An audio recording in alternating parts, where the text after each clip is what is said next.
Inireklamo ng kanyang misis ang Olympic bronze medalist na si Yumir Marcial kaugnay sa umunoy pananakit at pakikipagrelasyon sa ibang babae.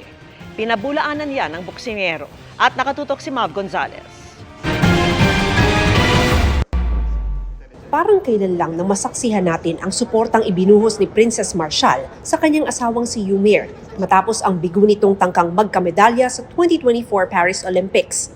Pero ilang buwan lang ang lumipas, nag-post si Princess tungkol sa umano'y relasyon ni Yumir sa ibang babae.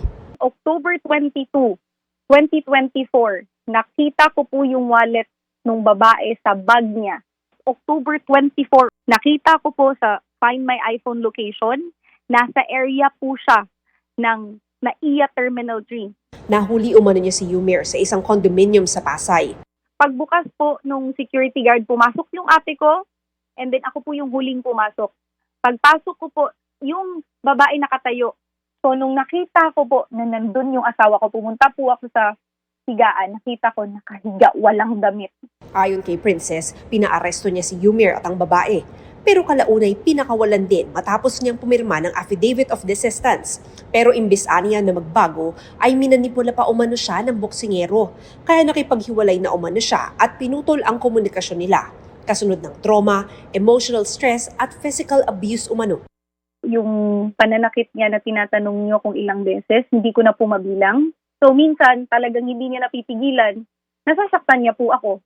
Pinabulaanan lahat yan ng Pinoy boxer. Walang nangyayari na pagtataksil. Nangyari yon bago pagtapos ng Olympics, hindi na kami nagsasama dalawa. October 24, nandun kami sa police station. Dahil sa galit niya, yung ginawa nila, pinahal niya kami ng concubinage. Nandun sa affidavit of desistance niya in-applyan niya na hindi totoo yung gusto inurong niya yung kaso. Na-inquest na kami, kaya nagstay ako sa police station for 4 days. Hindi rin daw niya pinagbuhatan ng kamay ang asawa. Siya yung nagsasaktan sa akin. Pinoprotektahan ko sa sarili ko na huwag niya ako saktan at natatamaan ko siya na dahil sa pagprotekta ko sa akin sarili. Pinabulaanan din ni Yumir ang kwento ni Princess na kinuha niya umano ang lahat ng kanilang ipon para niya magpatayo ng bahay para sa kanyang babae.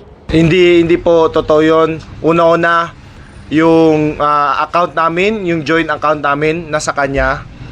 Hawag niya ngayon. Yung lahat ng titulo ng bahay namin sa Maynila, yung mga property namin, nasa kanya. At yung sinasabi niya, pinapatayuan ko ng bahay yung babae, hindi yun totoo. Naghain na ang panig ni Princess ng reklamo laban kay Yumir kaugnay sa paglabag sa Anti-Violence Against Women and Their Children Act. Para sa GMA Integrated News, Mav Gonzalez, nakatutok, 24 oras.